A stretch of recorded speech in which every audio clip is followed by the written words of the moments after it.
Hi, my name is Fred Doucette, and I've been elected chair of the Synthesis Working Group for SystemC. And I'm here with my friend Mike Meredith, who's the vice chair, and my friend Stu Swan, who's a member. And we're very excited about the SystemC Synthesis Working Group restarting after a year and a half of hiatus following the passing of Andres Takash. And we want to carry on the work that Andres did and carry on his legacy and continue pushing the state of the art in the domain of SystemC high-level synthesis.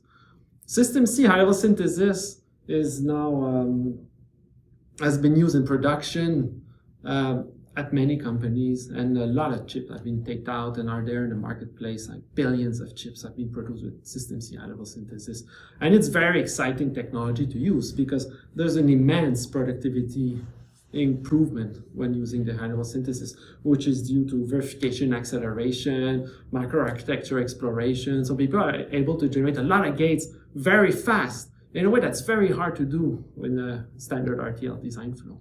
So we're very excited about working on standardizing the syntax, standardizing the semantic, and pushing the state of the art so we can continue increasing the adoption and really take the technology and methodology and fulfill its potential so that it can become really mainstream. There are some challenges and there are opportunities for a lot of interesting work that we'll do in the standard. Mike, maybe you can talk. Yeah, so I work on the Stratus HLS product at Cadence. And have been involved in this working group since its inception.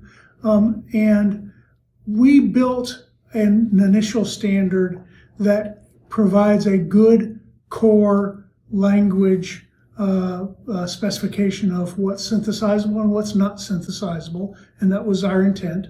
But the current standard is silent on a number of semantic issues that present challenges for interoperability of SystemC code for synthesis between tools. And it's time for us to step in and fill that gap. That gap causes, as I say, problems in moving code from one tool to another. That can be important for libraries of code.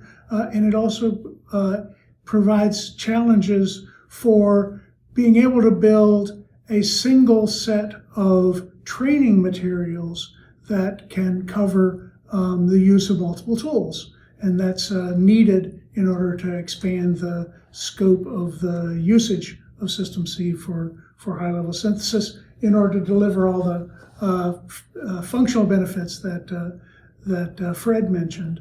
And I want to say that this kind of work can only be done with the participation of a lot of people who need the product of this work.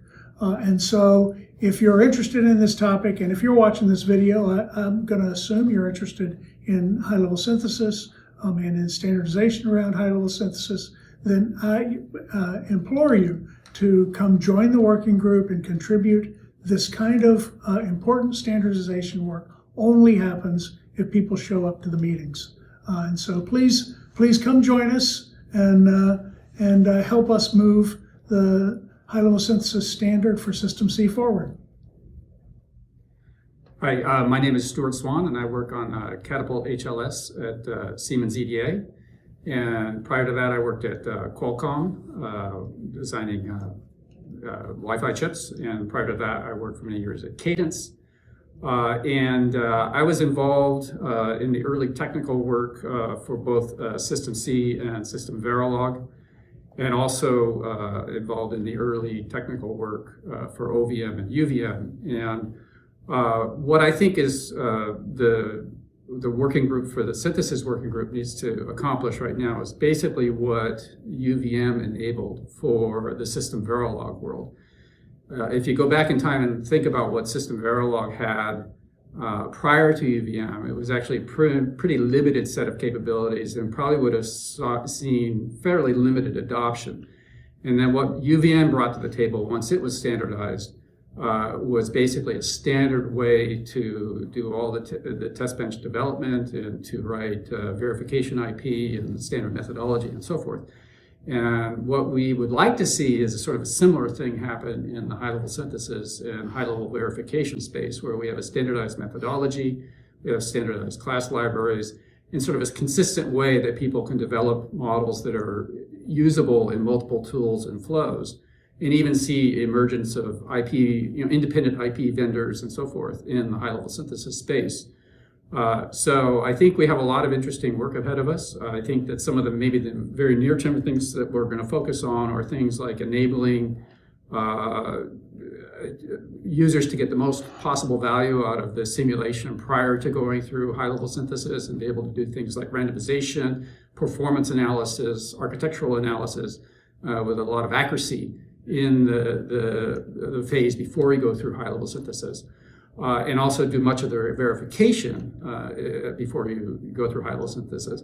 And I think that we need to standardize things like the scheduling rules in synthesis so that people know what to expect when they go through and they get their RTL, and they can reuse their test benches that they developed in the pre-HLS phase of the design project. So we have a lot of work, interesting work ahead of us. I think that if people get involved, they'll learn a lot, and potentially they can make a big impact too. So I encourage you to get involved in this working group. It's going to be very exciting. It's for real. The tools are solid, and there's still things that needs to be standardized. There's still things we need to understand, and there's still a lot of work that can be done to push the state of the art. So please join us, and it's going to be it's going to be great. We're at a very unique time, and I think we can make a big impact on this. So, thank you.